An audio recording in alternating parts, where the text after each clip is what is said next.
Millionaire catches Maid's daughter dancing with his paralyzed daughter. What he did stunned everyone.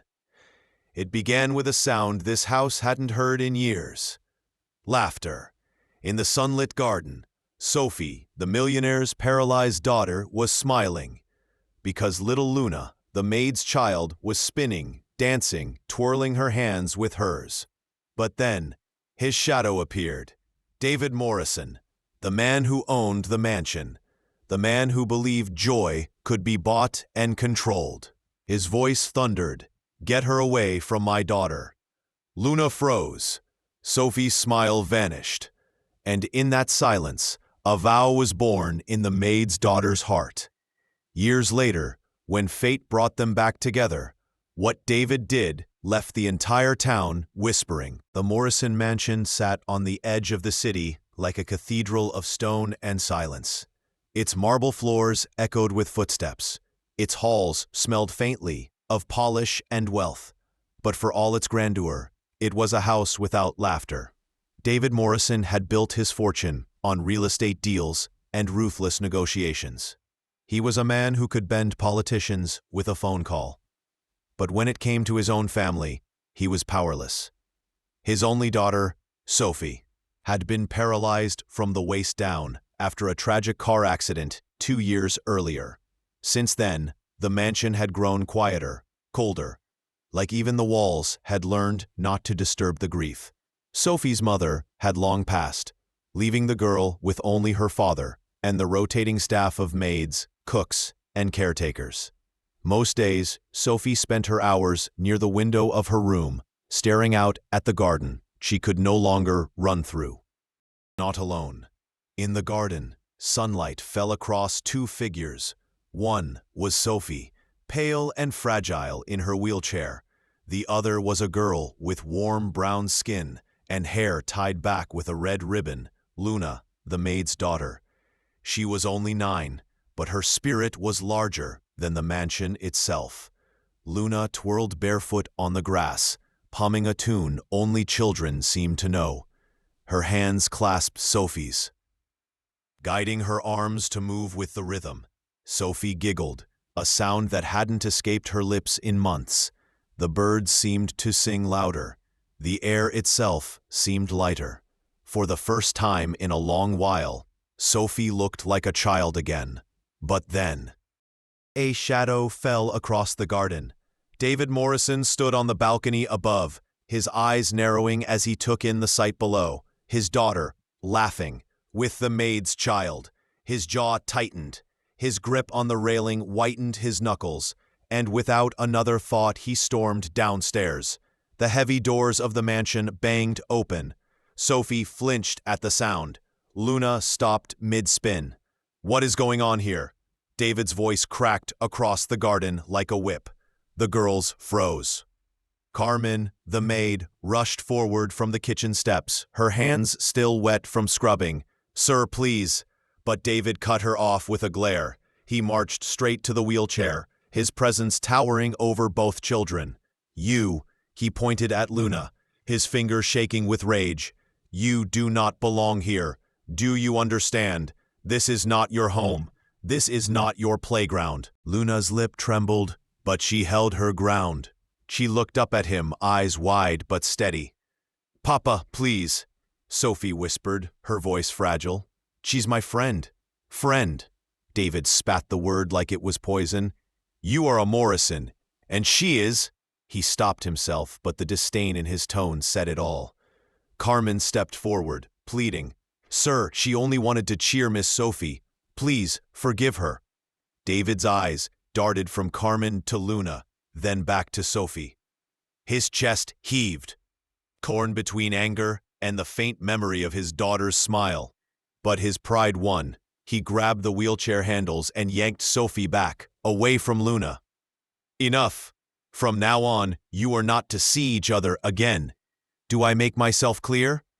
Sophie's eyes filled with tears. Luna's small fists balled at her sides. The moment stretched, heavy and suffocating. And then, quietly but firmly, Luna spoke. "You can take me away, but you can't take her smile away forever." David froze, startled by the child's defiance. For a heartbeat, he saw something fierce in her, something that didn't match her tiny frame. But he crushed the thought and turned away. "Carmen, get your daughter out of here," he ordered. "Now." The maid bowed her head, her voice breaking as she whispered, "Yes, sir." She took Luna's hand and led her toward the servants' quarters. But Luna looked back. Just once. She didn't cry. She didn't beg. She just looked at Sophie, her eyes making a silent promise. This isn't the end. And in that silent vow, a seed was planted. The mansion returned to silence. The laughter was gone. But deep inside, two hearts had been changed forever. David Morrison thought he had ended a childish game. He had no idea he had just written the first chapter of a story that would come back to shake his world. Because years later, when fate brought Luna back into his life, it would not be as the maid's daughter. And what she would do then would leave everyone stunned. 10 years had passed since that day in the garden. The Morrison mansion still stood tall, but it was no longer a house of light. Sophie had grown into a young woman, her beauty and grace undeniable, despite the wheelchair that still confined her. She had learned to smile politely at charity galas and speak softly at board meetings, where her father paraded her as a symbol of resilience. But behind closed doors, she carried the weight of loneliness. 10 years had passed since that day in the garden. The Morrison mansion still stood tall, but it was no longer a house of light. Sophie had grown into a young woman, her beauty and grace undeniable despite the wheelchair that still confined her. She had learned to smile politely at charity galas and speak softly at board meetings, where her father paraded her as a symbol of resilience. But behind closed doors, she carried the weight of loneliness. The laughter of that afternoon with Luna was just a memory, a fragile treasure she kept hidden, like a pressed flower in a diary.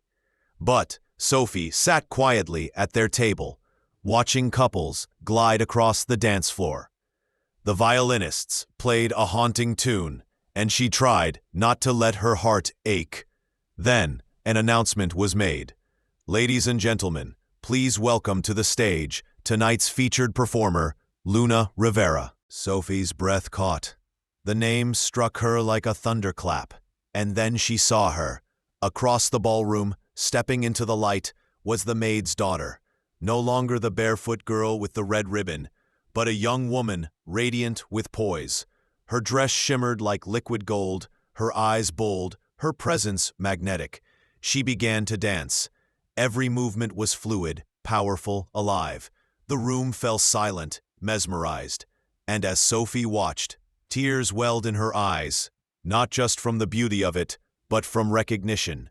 This was Luna, the girl who had once twirled in the garden, who had once promised her that her smile would return. David Morrison's eyes widened too, though not with joy. His jaw clenched. He remembered the defiance in that child's voice a decade ago. And now here she was, in his world again, commanding the stage, the attention, the respect. When the performance ended, the ballroom erupted in applause. Sophie clapped through her tears, her heart racing. And then Luna's gaze found hers. The crowd disappeared. The chandeliers, the music, the noise, none of it mattered. It was just them, two souls meeting again after years of silence. Luna smiled softly, and Sophie's hands trembled against the arms of her wheelchair. Later that night, Sophie slipped away from the table, wheeling herself toward the backstage area. Her father was too busy shaking hands to notice. When she turned the corner, Luna was there, breathless from the performance, her red ribbon tied now around her wrist. For a moment, neither spoke. Then Sophie whispered, voice breaking, "You came back." Luna knelt in front of her, her eyes shining. "I told you, didn't I? they couldn't take your smile forever. Sophie's laughter mixed with tears. It was the same sound David Morrison had tried to erase 10 years ago. The sound of hope. But their reunion did not go unnoticed. A voice thundered from the shadows. "What is going on here?" David had followed. His eyes burned as he saw Luna kneeling before his daughter. Memories of that day in the garden crashed back, and his pride, flared like a wound, reopened. "You," he said coldly. "Of course it would be you." Luna stood, no longer a child, but a woman who refused to bow. "Yes, Mr. Morrison, it's me." "You have no place here," he snapped. "Stay away from my daughter." But this time, Sophie's voice cut through the air. Strong, steady. "No, father." David froze. Sophie had never spoken against him in public, never defied his word. "She is my friend," Sophie continued, her eyes fierce. "She is the only one who ever gave me back my laughter. And I will not let you take her away again." The room fell silent, the tension thick enough to choke. David's face turned red, torn between rage and disbelief, and then Luna said something that silenced even him. "I didn't come back for you, Mr. Morrison. I came back for her. But maybe it's time you learned what it means to be truly rich." Her words hung in the air like a challenge. David's pride bristled, but deep inside, a seed of doubt stirred. Because in Luna's eyes, he saw something no amount of money could buy. And soon he would learn, the hard way, that the maid's daughter had come not just to return, but to change everything. For days after the gala, David Morrison could not shake the image of Luna Rivera, standing defiant before him. Her words echoed like a wound that refused to heal. "Maybe it's time you learned what it means to be truly rich." He had silenced rivals, crushed competitors, and bought every luxury known to man. But he could not silence that one sentence. Meanwhile, Sophie grew restless. For the first time in years, she felt alive again. Every memory of Luna came rushing back. 2 girls in the garden, a red ribbon spinning in the sun. She longed for more. And so, secretly, she began to meet with Luna. Every evening, while the mansion staff pretended not to notice, Luna would visit Sophie. They would talk, laugh, and yes, dance. Sophie could not stand, but Luna would twirl around her wheelchair, guiding her hands, letting her feel the rhythm of life once more. The garden, once silent, filled again with laughter. But David found out. One night, storming into the garden, he shouted, "Enough of this nonsense." His voice was sharp, but behind it was desperation he did not recognize. Sophie flinched, but Luna stood firm. "Why are you so afraid of happiness?" she asked him softly. David's chest tightened. "Because happiness is fragile, it disappears, and I will not let my daughter hope for things she can't have." The words tumbled out before he could stop them. For the first time, Sophie saw her father not as a giant, but as a man broken by fear. Luna stepped closer. "You don't protect her by locking her heart away. You only make her prison colder." Silence. The garden lights flickered in the wind.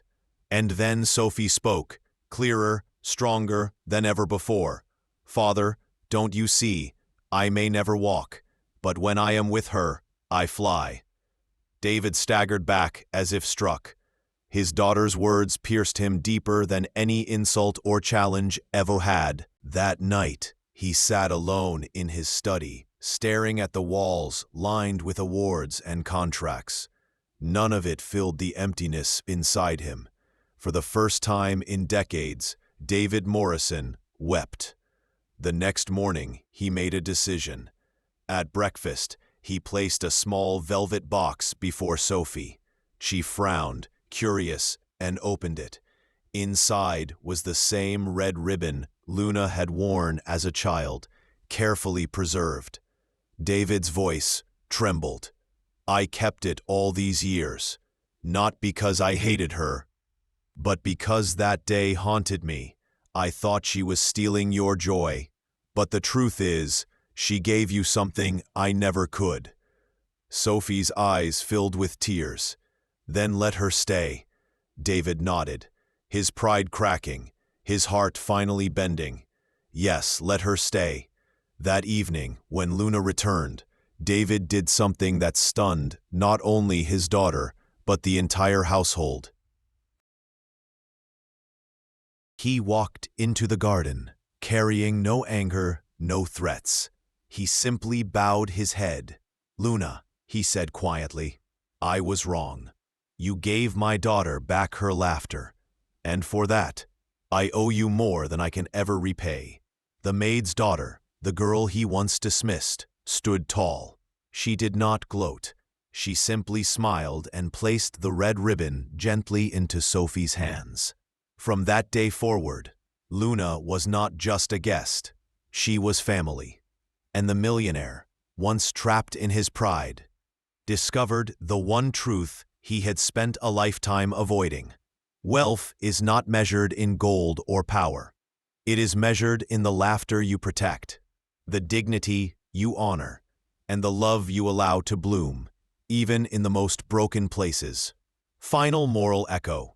What stunned everyone was not his fortune, not his pride, but the humility of a man finally learning what it means to be truly rich.